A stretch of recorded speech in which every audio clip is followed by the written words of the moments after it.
नमस्कार, बहुत स्वागत है आपका। आप देख रहे हैं रिपब्लिक भारत। सुबह 11 बजे की बड़ी खबरें लेकर मैं हूं आपके साथ सलोनी श्रीवास्तव।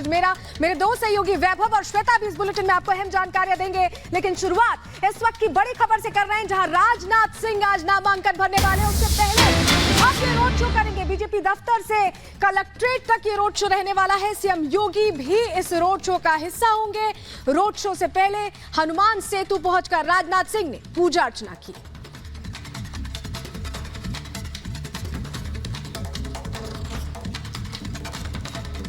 बताइए आज रक्षा मंत्री राजनाथ सिंह जी का नॉमिनेशन है। लखनऊ लोकसभा के सभी कार्यकर्ता इकट्ठा हो रहे हैं। 10 बजे यहां से निकल करके कलेक्ट्रेट जाएंगे और ऐतिहासिक नामांकन होगा। लखनऊ में एक तरफा चुनाव है, विपक्ष पूरी तरह से डिरेल्ड है, फेल है। देश में 80 सीटें जीतेंगे और अखिलेश 0 सीट पाएंगे। ब्रजेश पाठक को इस वक्त आप सुन रहे थे, डिप्टी सीएम जो साफ तौर पे कह रहे हैं कि वन साइडेड इलेक्शन है। लखनऊ में बड़ी जीत दर्ज की जाएगी। राजनाथ सिंह जो यहां से अपना नामांकन दाखिल करेंगे। 20 मई को लखनऊ में चुनाव है, यानी कि 5वें चरण में लखनऊ में मतदान है और इस वक्त 5वें चरण के लिए नॉमिनेशंस फाइल होना शुरू हो चुके हैं। लखनऊ में राजनाथ सिंह जो पहले भव्य रोड शो कर रहे हैं, उनके साथ मुख्यमंत्री योगी आदित्यनाथ भी मौजूद है। और देखिए किस तरह से लोगों के बीच अपनी मौजूदगी दर्ज कर रहे हैं। कमल का फूल हाथ में लेकर के लोगों को बता रहे हैं कि क्या करना है, किस पर निशान लगाना है। खड़ी है, हम लोगों के साथ खड़ी है। राष्ट्र के निर्माण के लिए, देश के निर्माण के लिए जनता कमल पर वोट देने जा रही है और अपना प्रधानमंत्री मोदी जी को तीसरी बार बनाने जा रही है। तो लखनऊ में राजनाथ सिंह के भव्य रोड शो की ये तस्वीर। दरअसल राजनाथ सिंह लखनऊ से लोकसभा प्रत्याशी और इस बार प्रयास यही कि हैट्रिक लगाई जाए इस सीट पर। सेफ सीट हमेशा से बीजेपी के लिए रही है और अब इस लड़ाई को ब्रजेश पाठक भी पूरी तरह से, आपने सुना, एक तरफा कहते हुए नजर आए। और अब ये तस्वीर उस भव्य रोड शो की, जिस रोड शो के बाद वो अपना नॉमिनेशन फाइल करने वाले हैं। बीजेपी के मिशन 400 और इस मिशन 400 को कैसे उत्तर प्रदेश से मजबूती दी जाए, इन तमाम सवालों को ध्यान में रखते हुए बीजेपी ने लगभग सभी कैंडिडेटों को लेकर बहुत ही ज्यादा विचार विमर्श किए। राजनाथ सिंह को लखनऊ से एक बार फिर से चुनावी मैदान में उतारा गया और आज राजनाथ सिंह अपना नॉमिनेशन फाइल करने के लिए कलेक्ट्रेट की तरफ इस रोड शो के जरिए आगे बढ़ते हुए लखनऊ के विकास रथ पर सवार राजनाथ सिंह। और ये तय है सलोनी, न सिर्फ लखनऊ बल्कि आसपास की तमाम सीटों पर आज इस रोड शो का राजनाथ सिंह के कैंडिडेट होने का फर्क पड़ेगा। बिल्कुल, तस्वीरें अपने आप में खास है और जो भीड़ यहाँ उमड़ी हुई है वो तस्वीरों में बता रही है कि किस तरह का समर्थन अभी यहाँ पर दिखाई दे रहा है। क्योंकि राजनाथ सिंह पहुंचे हैं, योगी आदित्यनाथ हैं, बड़े चेहरे तो हैं ही, लेकिन कार्यकर्ताओं का साथ और मजबूती दे रहा है। यहाँ पर दो तस्वीरें हम दिखा रहे हैं श्वेता। बिल्कुल सलोनी, देखिए एक तरफ लखनऊ की तस्वीरें राजनाथ सिंह की हम दिखा रहे हैं, जहां भव्य रोड शो हो रहा है। दूसरी तरफ आप देख रहे हैं अमेठी में आज स्मृति ईरानी भी अपना नामांकन करेंगे और कार्यकर्ता कैसे शंखनाद कर रहे हैं, शंख बजाते हुए। यानी दो भव्य तस्वीरें दिग्गजों के नॉमिनेशन की। राघवेंद्र हमारे साथ सीधे इस वक्त जुड़े हुए हैं। राघवेंद्र, ये कहें आज बड़ा दिन है, एक बड़ा संदेश एक बार फिर बीजेपी देगी कि कैसे 400 पार का वो नारा बुलंद कर रहे हैं दिग्गजों के नॉमिनेशन के साथ। देखिए, एक राजनीतिक कार्यकर्ता को क्या चाहिए, जोश के अलावा क्या चाहिए? आज वही जोश भारतीय जनता पार्टी कार्यकर्ताओं में दिख रहा है, सामने देखा जा सकता है। आप देख सकते हैं कि क्या माहौल है, कार्यकर्ताओं के अंदर उत्साह है अपने नेता को लेकर के। स्मृति ईरानी आज नामांकन दाखिल करने जाने वाली हैं। मोहन यादव मध्य प्रदेश के मुख्यमंत्री उनके साथ रहेंगे और तमाम वरिष्ठ नेता जो हैं वह भी मौजूद रहेंगे। देखिए किस तरह से शंखनाद हो रहा है। भारतीय जनता पार्टी की जो उम्मीदवार हैं स्मृति ईरानी, उनके नाम का शंखनाद यहाँ पर पंडित जी लोग कर रहे हैं। लगातार पूजा पाठ का माहौल है। सबसे पहले स्मृति ईरानी अपने घर में पूजा पाठ करती हैं और फिर भारतीय जनता पार्टी के कार्यालय पर आती हैं। देखिए किस तरह से कार्यालय के सामने जो माहौल है, नाच गाने का माहौल है। इस समय यहाँ पर ढोल और नगाड़े भी बज रहे हैं। युवा जो कार्यकर्ता, जो सपोर्टर हैं, वह नृत्य कर रहे हैं। इस तरह का डांस आप शादी समारोह में ही देखा करते होंगे, लेकिन यहाँ पर युवा अपने नेता के लिए नाच रहे हैं। इसी जोश की बात मैं कर रहा हूँ। यही जोश आज जो भारतीय जनता पार्टी के कार्यकर्ता में है, यही जीत भी दिलाती है।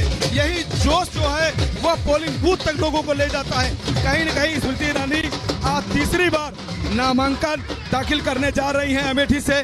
2014 में स्मृति ईरानी हार गई थी, लेकिन 19 में उन्होंने राहुल गांधी को हरा दिया था। अब एक बार फिर से 2024 में वह मैदान में उतरी हैं और अभी तक जो विपक्ष का जो कैंडिडेट है, चाहे वो अमेठी की बात करें रायबरेली से, वह लापता है, अभी तक घोषित नहीं हुआ है और अकेले स्मृति ईरानी चुनौती दे रही हैं और नामांकन जब हो जाएगा तो यह लड़ाई और तेज हो जाएगी। आखिर हम कुछ लोगों से भी बात करते हैं कि यहाँ के युवा क्या सोचते हैं, क्या कहेंगे भैया? भैया हमारे करेंगे स्मृति ईरानी नामांकन करने जा रही है। जी जी, क्या हुआ? आपकी आवाज सुनाई नहीं दे रही। क्वेश्चन क्या है? नामांकन करने जा रही है आज स्मृति ईरानी दीदी जी नामांकन करने के लिए जा रही हैं। अपने पूरे भारी सपोर्ट की तरह पूरे अमेठी की तरफ से उनको ये दोबारा लग रहा है, पूरी लहर लग रही है, क्योंकि ये साफ साफ देखने से लग रहा है कि जो हमारे यहाँ पे पहले सांसद हुआ करते थे, कांग्रेस से सांसद हुआ करते थे राहुल गांधी जी, आज वायनाड चले गए हैं। अभी तक आज दीदी जी का नामांकन है, लेकिन अभी तक उन्होंने अमेठी में अपने चरणों को नहीं रखा हुआ है और मुझे लगता है कि इस बार हाँ, स्मृति ईरानी जीतेंगी, बहुमत है एकदम। यहाँ स्मृति ईरानी अमेठी में जीतेगी, परिवारवाद जातिवाद नहीं चल पाएगा और सेंटर में 10 साल से देश को एक मजबूत नेतृत्व मिला है, स्थिरता मिली है, न केवल राजनीतिक स्थिरता, नीतियों के बारे में और विकास के कार्यक्रमों के बारे में भी स्थिरता मिली है।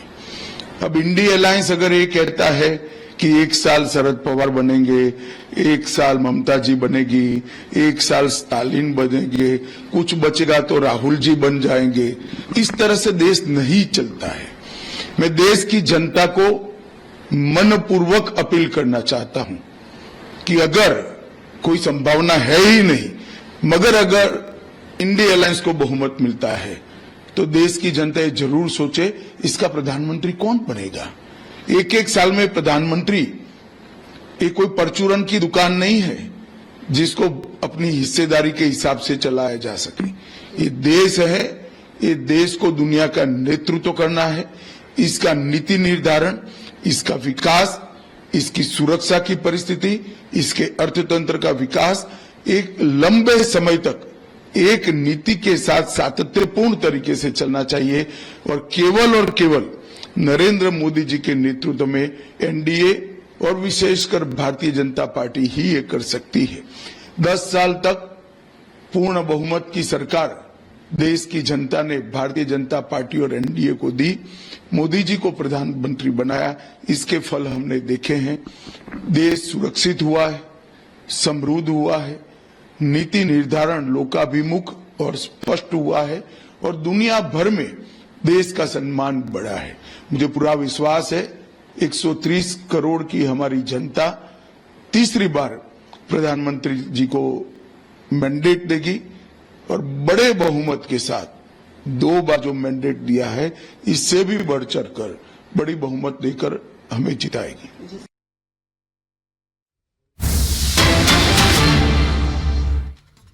तो आपको बता दें, स्मृति ईरानी आज अपना नामांकन दाखिल करने जा रही हैं। आज स्मृति ईरानी एक तरफ अपना नामांकन दाखिल करेंगे अमेठी से, तो दूसरी तरफ राजनाथ सिंह लखनऊ से अपना नामांकन दाखिल करेंगे। स्मृति ईरानी जो लगातार अमेठी की जनता को यकीन दिलाने में एक तरह से हर दिन कोशिशें कर रही हैं। अपना घर भी उन्होंने लिया और ये बताया कि कैसे वो बाहरी नहीं है बल्कि अमेठी की ही है।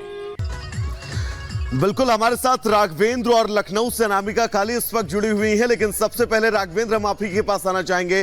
तस्वीर आपने शंखनाद की दिखाई अमेठी की धरती से, क्या इस शंखनाद को बीजेपी के मिशन 400 पार की पहली और मजबूत नींव माना जाए, और लोगों से बातचीत करेगा कि वहां पर लोगों का क्या कुछ कहना है। बिल्कुल राघवेंद्र, आपके पास लौटेंगे। अनामिका भी हमारे साथ जुड़ी हुई है। अनामिका, भव्य रोड शो जिसकी तस्वीर भी हम लगातार अपने दर्शकों को दिखा रहे हैं। लखनऊ की सीट बीजेपी के लिए हमेशा से सेफ जोन रही है, लेकिन इस बार वहां के समीकरण कैसे हैं और इस वक्त माहौल क्या है, दिखाइएगा अनामिका। देखिए, बिल्कुल कुछ ही कहा आपने। लखनऊ की सीट बीजेपी के लिए पारंपरिक सीट रही है। अटल बिहारी वाजपेयी से लेकर लालजी टंडन से लेकर राजनाथ सिंह इस लीगेसी को लेकर के आगे बढ़ रहे हैं। राजनाथ सिंह जो कि देश के रक्षा मंत्री हैं, अब वो इस सीट से तीसरी बार नामांकन भर रहे हैं। और मैं उन्हीं सड़कों से होकर गुजर रही हूँ, हजरतगंज की सड़कों से, जहाँ पर देख रहे हैं आपकी विशाल रोड शो राजनाथ सिंह का निकला हुआ है। और इस पूरे के पूरे इलाके में आम लोगों के लिए रोड ब्लॉक कर दिया गया है, क्योंकि जहाँ तक आपकी नजर जाएगी आपको भगवा जो एक तरीके से भगवा झंडे, बीजेपी का कमल का फूल, साथ ही साथ नारों से गूंज रहे हैं। ये पूरा का पूरा रास्ता दिखाई देगा। आप लोग कहाँ से आए हैं? जी हम लोग यहीं लखनऊ के हैं, कैंट इलाके के रहने वाले हैं। राजनाथ सिंह तीसरी बार चुनावी मैदान में है, कितना आरामदायक जीत होगा इस बार उनका? अब आप खुद ही देख लीजिए, अंदाजा लगा लीजिए उनके नामांकन कार्यक्रम में कितने लोग जो हैं, कितने हर्षोल्लास, एक त्योहार की तरह नामांकन उनका कराया जा रहा है। समाजवादी पार्टी की ओर से प्रत्याशी उतारे गए हैं, यहाँ पर बीएसपी की ओर से भी उतारे गए हैं। लगता है इस बार चुनौती बढ़ जाएगी राजनाथ सिंह के सामने। देखिए राजनाथ जी की वो छवि है कि उनके आगे वो सब फीके हैं। जी काम हुआ है लखनऊ में? लखनऊ में बहुत काम हुआ है। 2014 से पहले आप देख लीजिए कितना जाम में हम लोग परेशान रहते थे, चाहे वो मेडिकल कॉलेज वाला पुल हो, नक्खास वाला हो, या फिर जो है Naka Hindola outer ring road. Rajnath ji ने तो हम लोगों को बहुत यहाँ लखनऊ में बहुत काम किया है। कुछ रोजगार को लेकर विपक्ष सवाल खड़े कर रहा है और कह रहा है कि रोजगार को लेकर काम नहीं हो रहा, बेरोजगारी को लेकर काम नहीं हो रहा। नहीं, बेरोजगारी तो नहीं है किसी प्रकार की, अभी रोजगार के लिए काम हो रहा है। अभी मांडी जी ने कम से कम 50,000 लोगों को नौकरी दी है। अभी रोजगार मेला लगा था जिसमें कि नहीं 35,000 लगभग जो है लोगों को। छोटी गाड़ी कैसे अरेंज कर ली आप लोगों ने रोड शो में? देखिए ये हम लोगों का अपना व्यक्तिगत, उनका स्नेह, उनका प्यार इतना है हम लोगों के लिए, हम लोगों के अंदर भी उनके लिए इतना प्यार है कि हम लोग अपने उससे जो है पूरी तरीके से सब कुछ जो है करना। मुस्लिम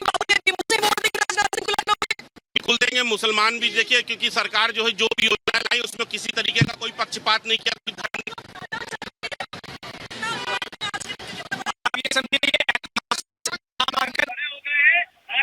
ठंडे पड़ गए हैं और देखेंगे नामांकन तो सारे किस प्रकार से यहाँ पे जीत का जलसराव होगा। और पूरे उत्तर प्रदेश में, पूरे भारत में पूरे भारत में माननीय राजनाथ सिंह जी बहुत अधिक संख्या में, सबसे बड़ी संख्या में यहाँ से मतदान पा करके विजय प्राप्त करेंगे और भारत के रक्षा मंत्री के रूप में या भारत सरकार में अपना स्थान ग्रहण करेंगे। यहाँ पे जो लोग हैं वो पैदल भी चल रहे हैं, कुछ गाड़ियों से भी हैं, लेकिन चूंकि जो काफिला है वो काफी आपको आगे दिखाई